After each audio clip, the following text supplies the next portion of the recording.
Hi guys, in the name of Christ, how you doing? It's Carova. How you doing? Yeah. It's the cranberry cake. Cranberry cake. Cranberry cake.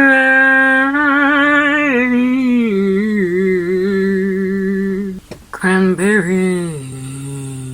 Right, so that was my intro. Ish son.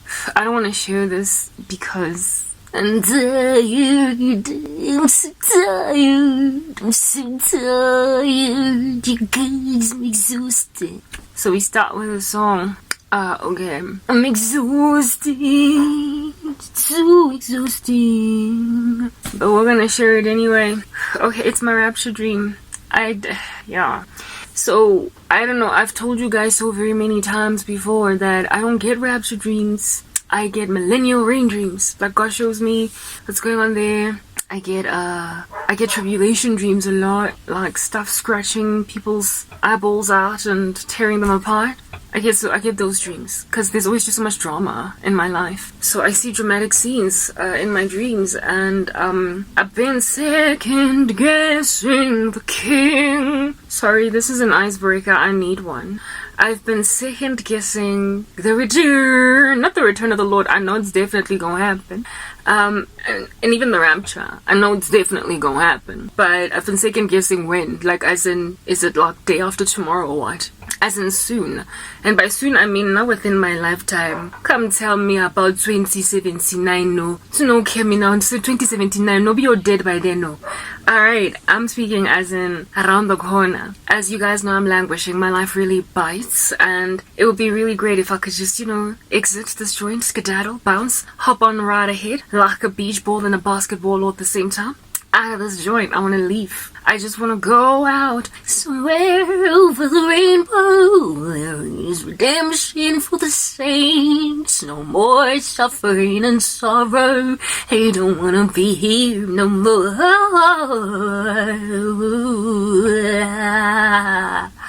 I want to sing that song. I want to rejoice. I want to celebrate. I want to be congratulatory of the saints who made it. You're some dude. Nice to meet ya. You done made it. Cheeky. Nice to meet ya. You done made it. And then just celebrate, I want to go and drink heavenly juice in the marriage supper.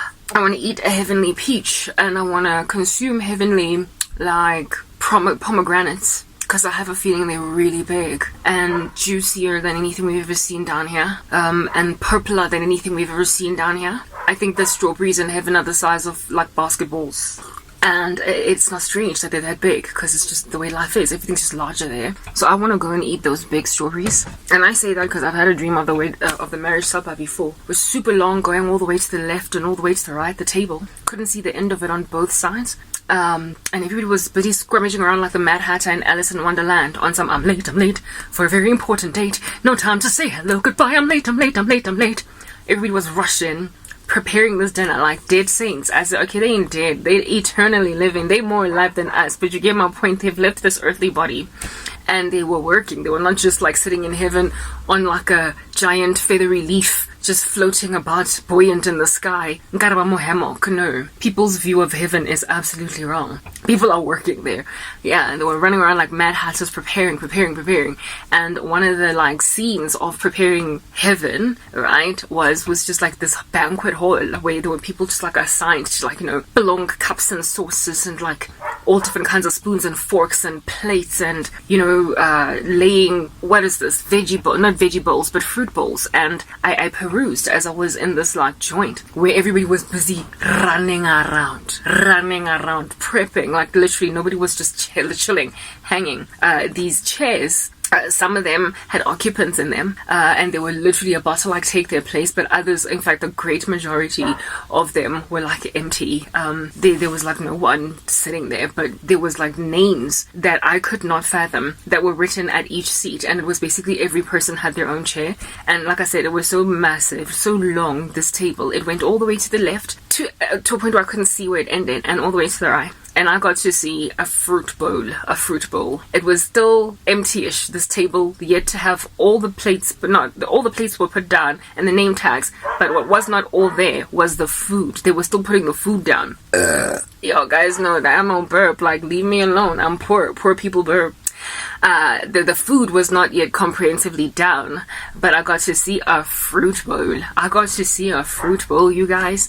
And in this fruit bowl, one thing I saw personally that I zoomed in on was a green grape. Like, you know, green grapes, white grapes, they call them white grapes, right? And it was, first of all, I saw a whole bunch of grapes, but just the one, and I, like, you see my hand, the way it looks right now, that's literally how big it was, that's how I picked it, like, off this bunch of grapes. It was this big. That one grape was like this huge. Now I'm not speaking genetically modified Bill Gates type antics. I'm speaking heaven's grapes. They were huge. Like, just the one grape. Like, I zoomed in on the one grape and I picked it out of the bunch and it filled my hand. I dare you to go and grab me a grape anywhere growing here. Even genetically modified grapes that will fill your entire hand. So when I say strawberries in heaven are the size of like basketballs, I ain't exaggerating. I done seen a grape in heaven. Anyway, that was besides the point. That was a nice little icebreaker to help you understand that where we're going, we've got fruit for days, and it's not even GMO, because everything there is original. Come tell me about Bill Gates. I'm taking forever and a day to tell you about my rapture dream, because I do things in parts, but I'm gonna tell you, like, believe it or not, right now, it's currently 6:26. I didn't sleep all night because I'm all night praying, because I'm busy like warding off some nonsense. So I'm only gonna sleep after I'm done with this video, however long it takes, and this will be the next batch of uploads that I put on my socials. I'm taking forever to give this dream, but I feel as if though God is like, Rabo, I gave it to you, right? You rarely ever dream about the actual rapture, as in people disappearing, so you only ever dream about, you know, tribulation and millennial reign. That's what I dream about. Yeah, and occasionally the banquet preparation in heaven. But me, I no go see me getting caught up.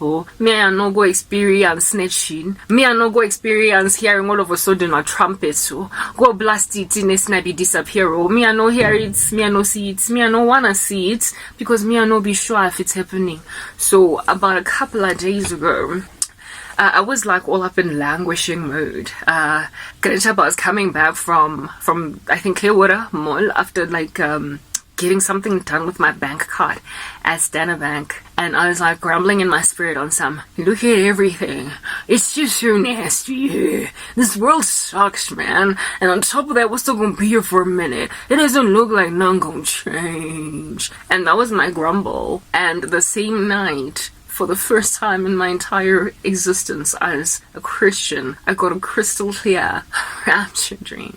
I was like, oh, Lord, why is that you telling me stop grumbling, you are going home? But why I didn't want to tell you guys this dream was because of the details in the dream that God specifically chose to highlight to me to more or less help me gauge the timing. And I was unhappy with those details because, you know, they're not exactly like 2 seconds from today. Let's go into the next part, you guys.